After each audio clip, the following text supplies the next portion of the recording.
So again, good afternoon. For our session and the last topic natin is on lesson 2 on basic principles of landscape design by Gail Hansen. So in this module, this is a complete description and explanation on the different elements and principles of design. No, and when we say landscape or landscape design, it is always an art, no, and also an application of science and principles whereby we always change how the plants grow and environmental conditions and people use of space, for the reason that designing process systematically considering the aspects of the land, the environment, the growing plants, and the needs of the people or user to ensure a visually pleasing as well as functional and ecologically healthy na design. So usually when we say landscape design, it usually applies to our course, in agriculture as an horticulturist, or else it could be in civil engineering, no, sa architecture designs, yung mga architect natin also have landscaping or mga professional landscaper, and also party yung kanilang drawing. So we have elements and principles guide for landscaping.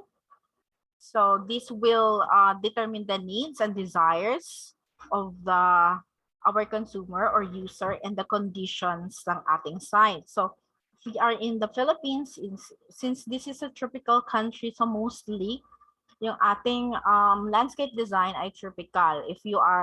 Although we can still adapt yung Zen or yung Japanese style na, and if you remember doon sa introduction natin sa landscaping, ornamental production and landscaping, so I already posted yung ating PowerPoint presentation as well as discussion. So we had an introduction prior to this. And for now, we will discuss each item in detailed explanation, but I will not linger longer on each explanation since makikita naman dito ang pagbasa. No? So kanina kasi na ubusan kami ng time. So this time, I will just mention the very important aspects of these elements. So for this session, we're going to have the elements of design. And kasi medyo mahaba-haba siya, so next meeting ay yung principles naman. So again, in landscape design, we organize the plants and the landscape materials, which are collectively referred as features, and this can be described by the visual qualities. So when we say visual qualities, in the form of line, form, color, texture, and visual weight. So itong 1, 2, 3, 4, 5, 6 are the 6 elements of design. And we also have principles or fundamental concepts ng composition. We have 1, 2, 3 as guidelines to arrange the proportion, the order, repetition, and unity. So actually, there are a lot of aspects to these principles, but we will start first with the elements ng design.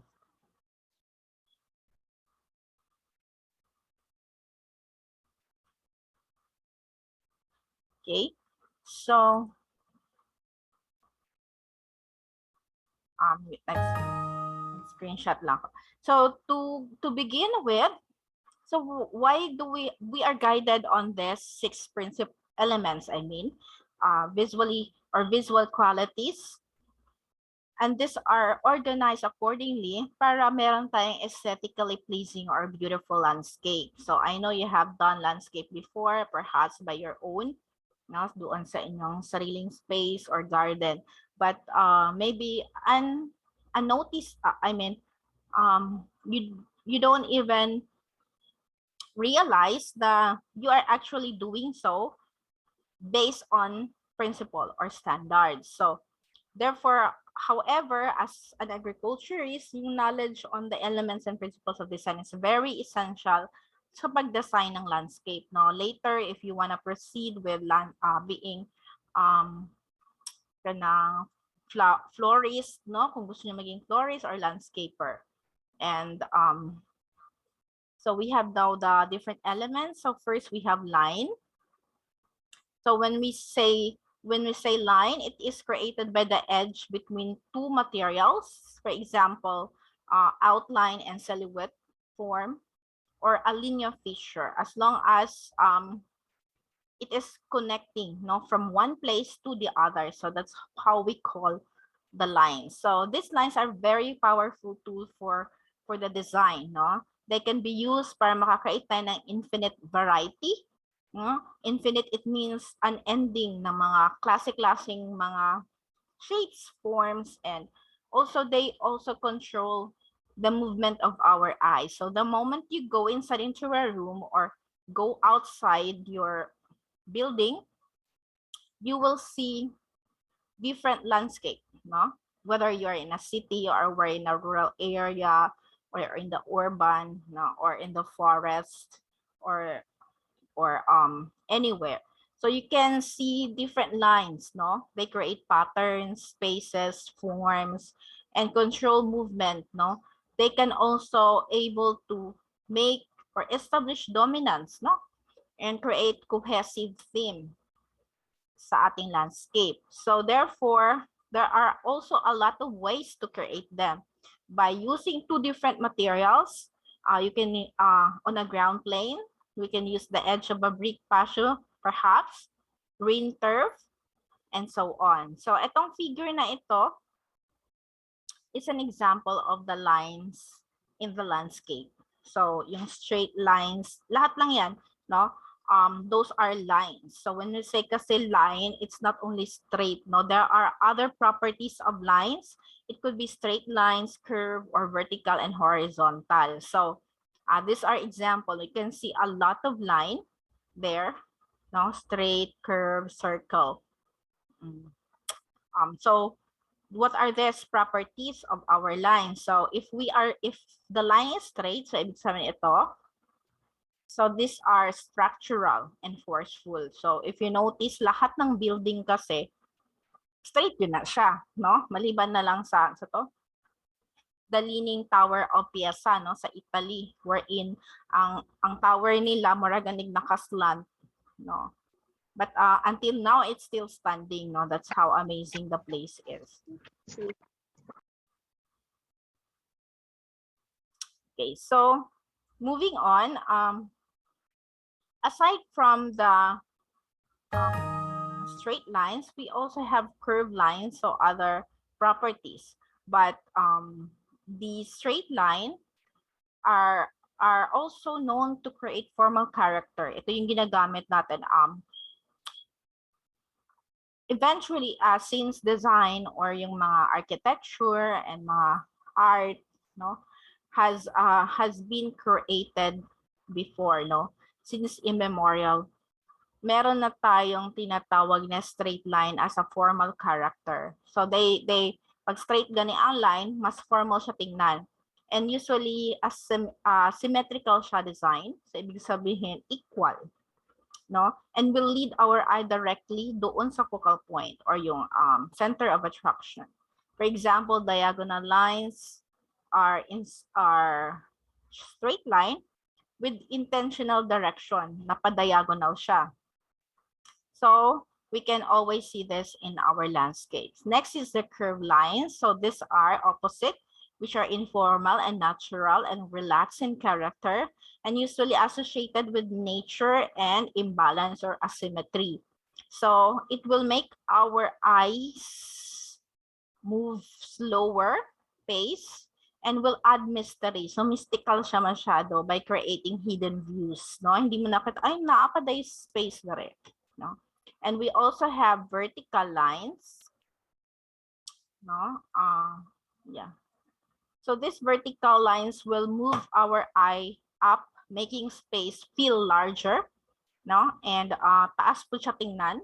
The upward line can emphasize feature and feeling of activity or movement. And it will include tall, narrow trees or structures like arbor or birdhouse on a pole. So usually diba mas nice kung mag-dress ka og kanang naay vertical lines kay medyo tangkad ka tingnan or slimmer ka tingnan. So opposite naman nito is the horizontal lines which move our eye along the ground plane and can make space feel larger. So murag dako kay siya tan-awon, no? So ayo kung kung payat mo, this is best, no, to use mga horizontal lines sa mga dress. So low lines are more subdued and will create feeling rest and repose and can spatially divide space or tie space together. And they are created by yung mga low garden walls, walkways, short hedges, and so on. So there are ways to create them, and this include the following. So these are the properties of lines. So the first element. The second element we have form, no, or the shape by an outline that encloses space, and form is the three-dimensional mass of that shape. So pag mayroon na siyang sides, that creates the form, no, the three-dimensional. So sa landscape or hardscape, it is the most dominant na visual element and spatially organizes our landscape, or that will determine anong style ng ating garden. So meron siyang mga structure, plant beds, or garden ornamentals. And also, it can be informal or informal naturalistic form, now using the different sizes or different materials. So there are geometric forms. We have the circular form. Now this is circles, full circles, or half circles, or segments, combined lines, no, which create arcs or tangents, no. And so you can see here an example of the different circular forms in the landscape lawn panels. We also have the square form, which has a lot of variety features like the stepping stone, the bricks. So medyo mga square na siya, tiles, timber, and structure because of the function then sa construction kasi mas stronger kapag square siya, no? They are also easy form for construction and can be segmented and repeatedly agreed pattern. No, and we also have irregular polygons. So these are many-sided forms with straight edges like triangles, the three-sided polygons. This will make interesting shapes, but they can be used cautiously because they can be complex. So medyo gubot siya tingnan, no? So make sure that it stays simple kasi simplicity is still the best in art, no? Like simplicity is beauty. So meron din tayong mga naturalistic forms like the meandering lines. So when we say meandering lines, they mimic the natural course of the rivers or streams, and smooth lines with deeply curved undulations. So ito yung example ng meandering lines in the landscape. Like in the pathway, in the bed lines, and the dry stream beds. No. This will add interest and mystery to the garden by leading out the viewers around the corner to discover new views and spaces. So if ang straight line will lead you to a direction, etong meandering lines will invite you to explore more, no, from one place to the other. So we also have the so-called organic edges, no? It will mimic the edges of the natural material, yung mga, such as the mga foliage, plant forms, or even rocks, no? Could be rough or irregular, and this should be found in our gardens or dry creek beds. They are purposely created sa mga edges. So this is an example of an organic edge, no? Na merong, mabasa mga natural lang, like the rocks, no, and flowers. So they are usually in the edges, no. We also have the so-called fragmented edges. So in the fragmented edges, I'll just have another.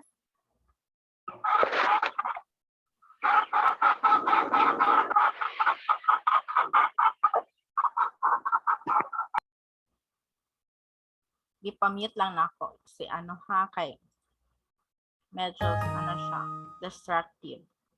Okay, so going forward, forward, the fragmented edges will resemble mga broken pieces na nakascatter sa edge, like the stone and pavers, and are used to create mga gradually disappearing edges on patches or walkway. So this is an example of fragmented edges or stepping stone in a pathway. Ayan.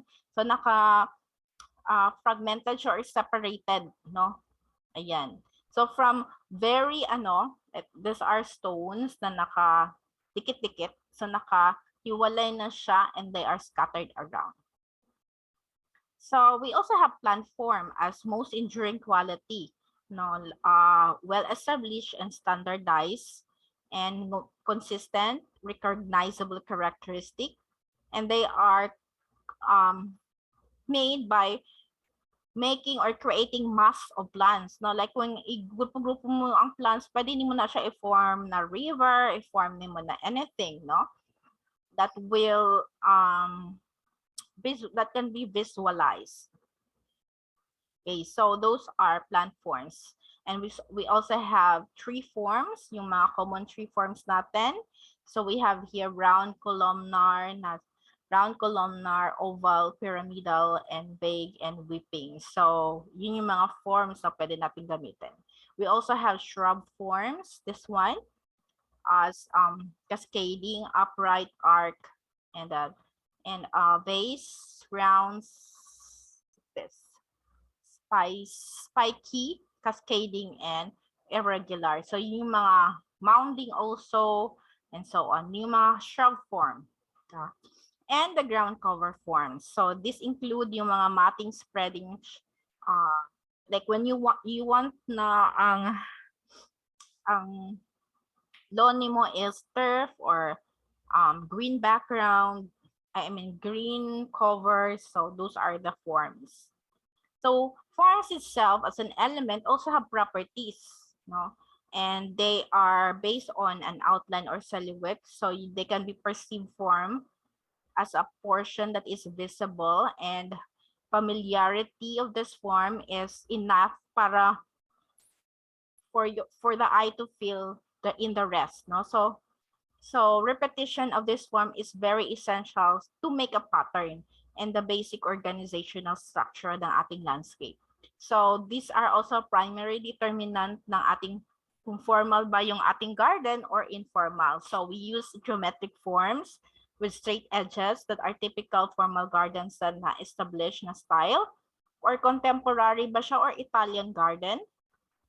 And informal garden naman kapag masyadong naturalistic or organic.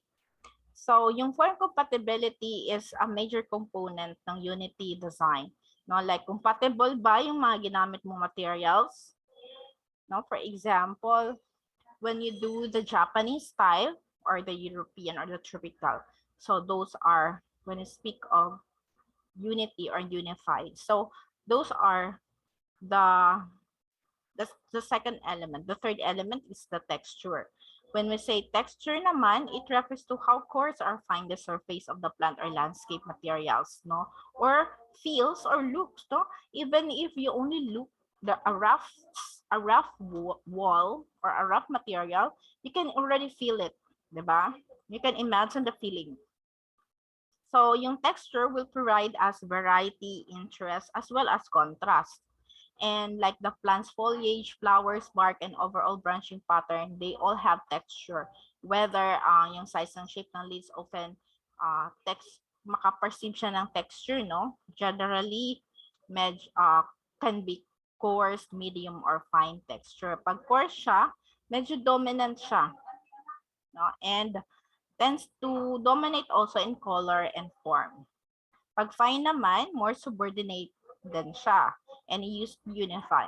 So we also have coarse texture plants that can attract the eye, and it can be used for light and dark contrast to provide interest, while fine is exaggerating distance and gives the feeling na larger, more open space.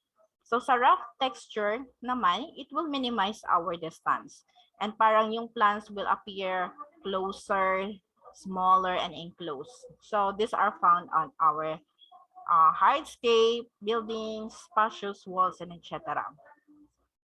So the coarse texture as a characteristic are also can be large leaves or irregular edges, bold deep veins, and so on.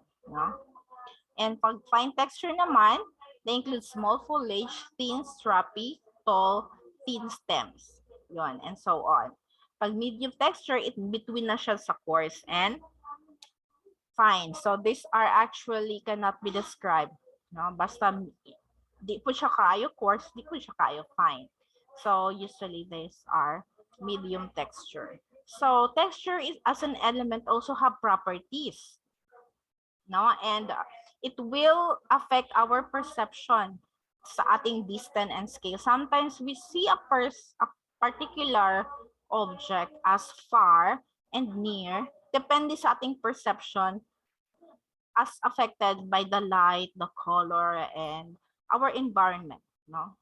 So, for example, para maging larger ang space, we should locate plants that are fine texture sa outer perimeter. No?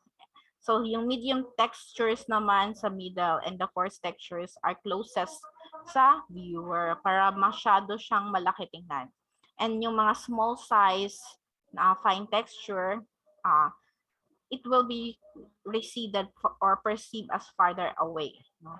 To make the space feel smaller and ilagay mo yung coarse texture sa outer perimeter and the finer texture to the viewer.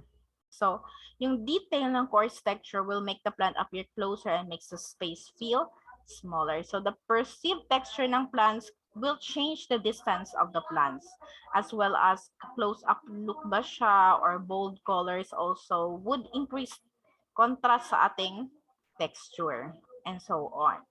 So, those are the properties of texture. So, the next element is very important, which is color. So, ito yung, again, texture study. Whether coarse siya, so malaki siya tingnan, no? And medium, so medyo naa siya pagka middle lang, no? In between coarse and fine. So, these are fine. So, medyo maliit siya tingnan.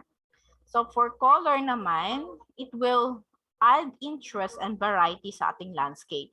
At ito yung pinaka-conspicuous na element sa ating landscape. Usually, ito yung focus ng ating art, no? So, anong gusto mong kulay ng bahay mo, ng room mo? Ayan. And usually, yung use ng ating color is guided by the color wheels, no? We have primary colors like red, blue, and yellow. The secondary colors like green, orange, and violet, which is combination or mix of this like red and blue to make green, no? Or red and yellow to make orange. And we also have yung mga tertiary colors, no? Yung mga adjacent. So ito yung mga color schemes na pwede nating guide, no? For the choice of colors. We have monochromatic scheme, analogous scheme, or complementary. So when we say monochromatic scheme, isang color lang siya, no?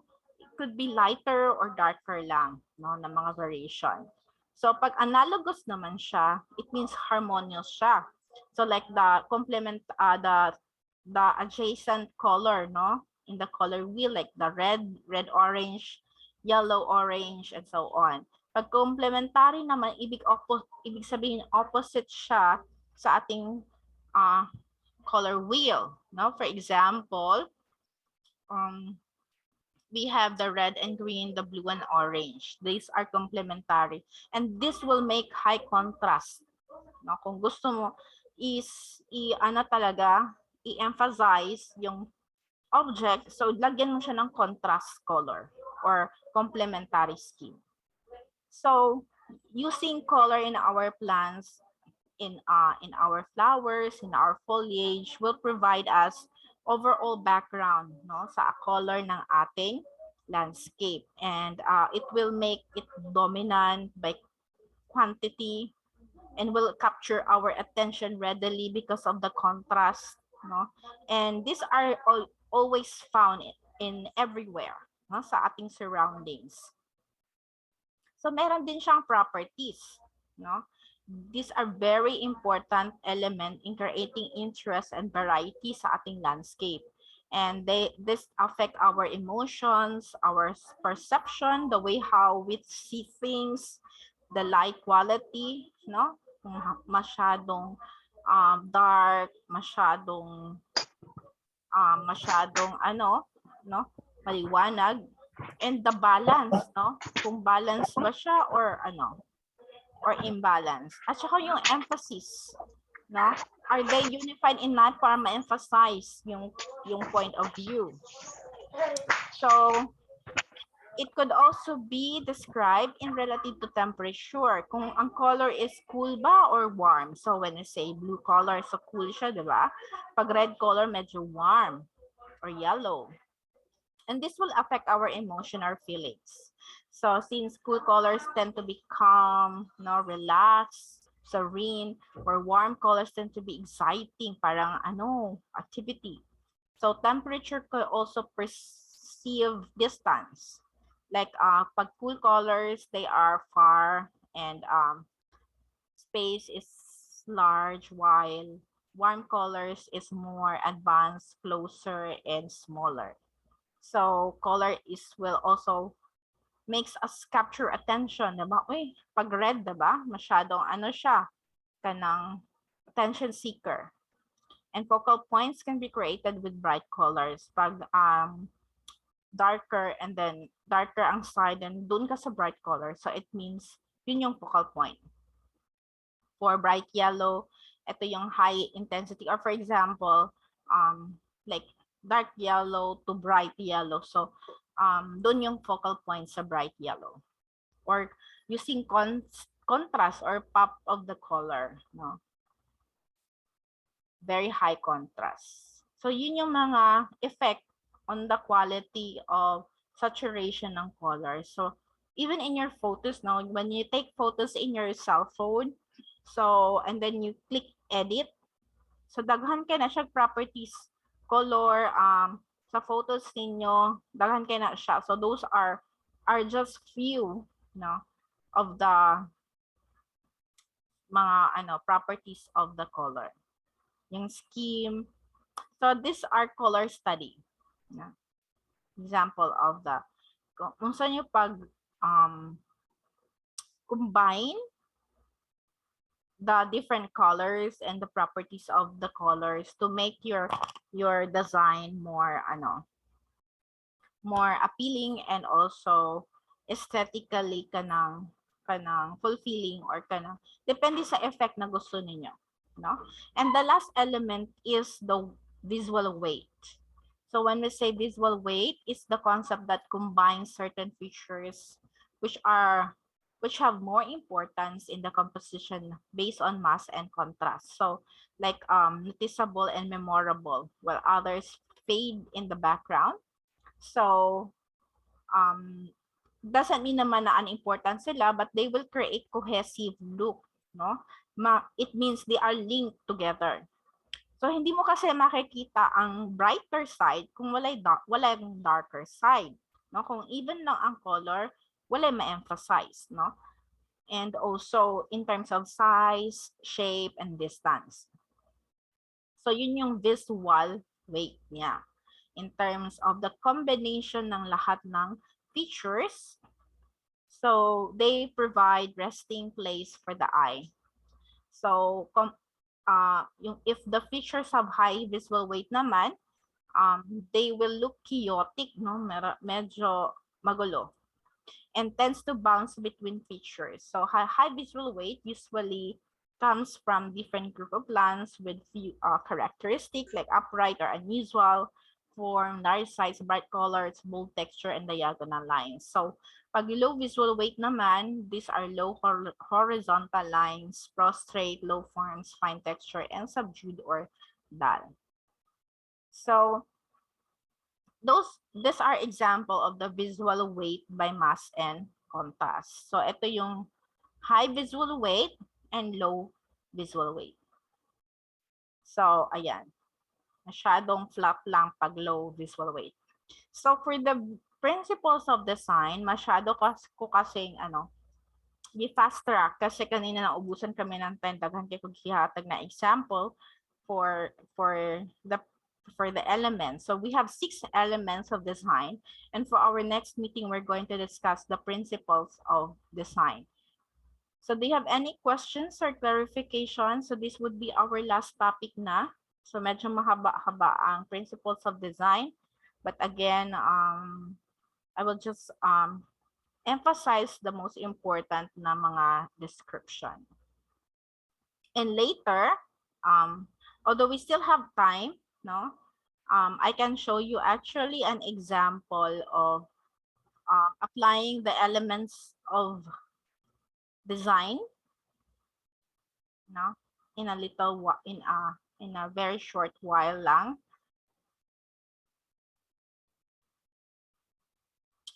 Pero nagahang man ata siya. Start.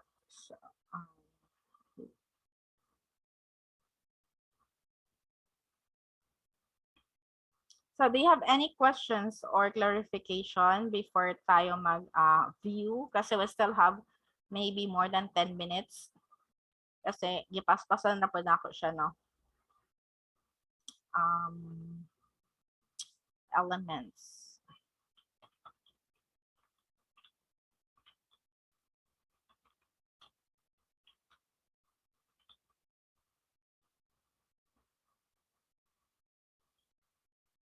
So there are again 6, although 6 siya, no, but 5 basic elements of landscape design.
Okay, so those are just few example of the basic design elements in landscaping. So do you have any questions or clarification? We still have a lot of time, pero kung wala na kayong tanong or clarification, we will just continue on the principles of design by next meeting.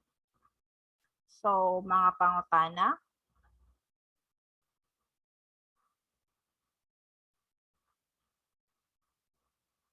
Wala na ipangutana. So thank you very much for joining with me in this session, and see you again next meeting. Okay, so wala naman yung pangutana, then sige. Bye-bye. See you again.